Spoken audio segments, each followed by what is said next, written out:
Hello everyone, good morning. Hope everything is well with you guys. First and foremost, I will introduce myself. By the way, my name is Karsam Saligumba, a registered nurse for almost 10 years. I've been working in critical care unit as well. As the training officer in the nursing department, I have an important task from the Director of Nursing of the Wesleyan University. This morning, I will be presenting my topic based on my expertise. This is all about the critical care basics.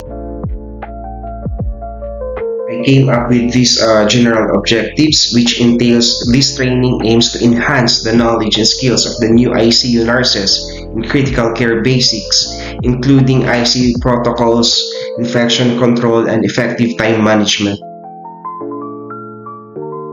Upon receiving the patient from morning shift, you need to check the patient health status and vital signs monitoring. Before entering the room, you need to follow the golden rule. From do 5 moments of hand washing to prevent the spread of microorganism. Then wear appropriate PPE for protection. Between healthcare worker and patient, vital sign must be checked accordingly: temperature, pulse rate, respiratory rate, blood pressure, to saturation and blood sugar level. Provide patient privacy, close the curtain. Provide patient safety and comfort, secure sitter aisles up. Check all the contraptions attached to patient and document it. Check all the IV lines and tubings for patency. Prepare all the medications as ordered by the doctor. Positioning the patient on his utmost convenience depends on the patient condition. Do refill and change to the feeding bag and urinary bag if needed. Discard all the sharp subject to yellow bin appropriately after using to prevent contamination and for safety. Discard PPE after patient exposure. Hand washing after entering patient's room and after the procedure. Document any unusualities and abnormalities rate patient health condition. If in doubt, ask the supervisor or charge. I came up with the specific objectives. First, to familiarize new ICU nurses with ICU protocols and policies to ensure high standards of patient care and safety. Second, to educate new ICU nurses on infection control practices and isolation procedures to prevent healthcare-associated infections. Third, to train new ICU nurses in prioritizing tasks effectively in a high-stress critical care environment. Fourth, to help new ICU nurses to develop strategies for efficient time management when handling multiple critically ill patients. Fifth, to ensure that the new ICU nurses understand and adhere to safety guidelines, reducing the risk to patients, staff, themselves in the ICU setting. At the end of this session, I will be able to address the objectives in line to critical care basics, the daily routine in ICU setting. These are the following video presentation. Good evening. I'm just wearing the clean gloves and gown, disposable gown, and my patient is a contact precaution. So I just want to emphasize the importance of equipment that we will be using. So right now we have a cardiac monitor. As you can see here, you can see the heart rate, the oxygen saturation, the blood pressure, and then the respiratory rate.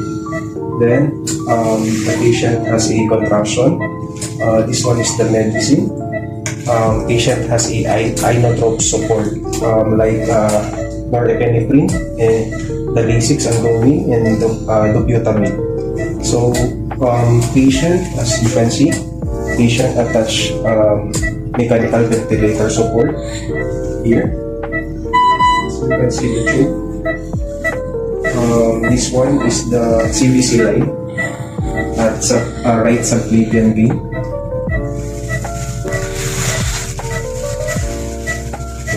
So I do restrain because patient is moving, he's not conscious. And then, as you can see, the pulse oximeter attached the fingertip. Okay. This one is the arterial line attached here, connected to femoral line. Femoral line.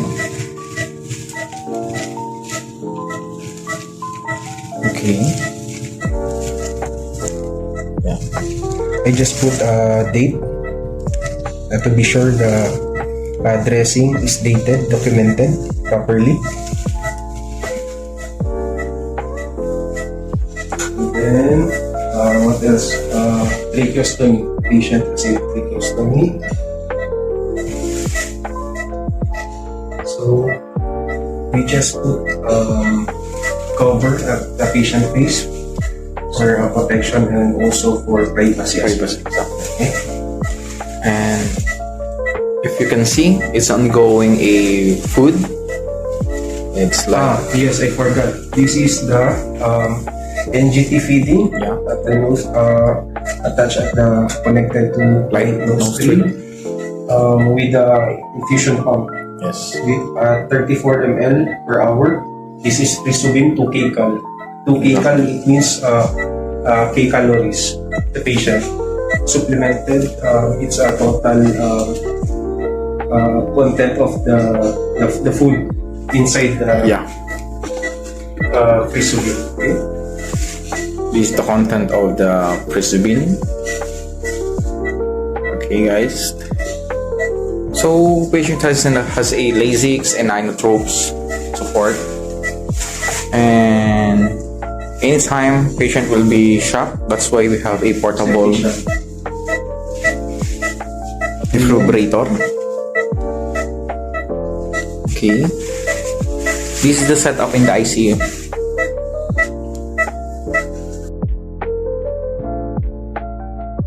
ICU protocols and policies are designed to maintain consistency, quality, and safety in patient care.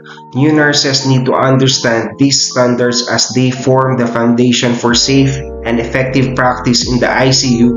Training in this area includes orientation and documentation requirements, patient handover processes, emergency procedures, and communication protocols. Familiarity with these policies ensures that the nurse can deliver care confident and in line with the hospital standards. Infection control is essential in critical care due to the vulnerability of ICU patients. New nurses must be trained in practices such as the proper hand hygiene, sterilization of equipment, and use of personal protective equipment or the PPE. Isolation procedures helps to prevent the spread of infections among patients, staff, and the visitors. By mastering these practices, nurses help to maintain a safer ICU environment and reduce the risk of healthcare-associated infections, which is the crucial for patients' outcome.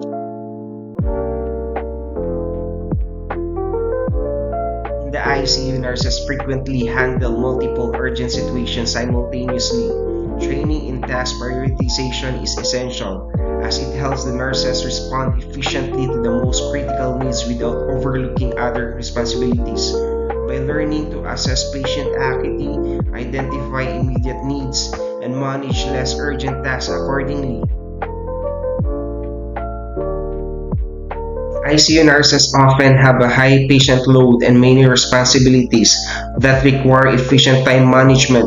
Training focuses on strategies like setting priorities, using time-saving tools, organizing shift, and avoiding interruption. Efficient time management allows nurses to complete their duties thoroughly and within the given time frame, which minimizes stress and increases productivity, ultimately benefiting patient care.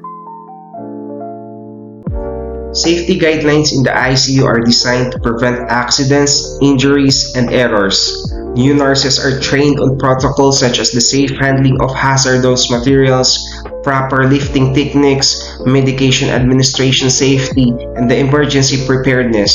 Adherence to these guidelines protects not only the patient but also the healthcare staff, promoting a safer environment for everyone involved in that critical.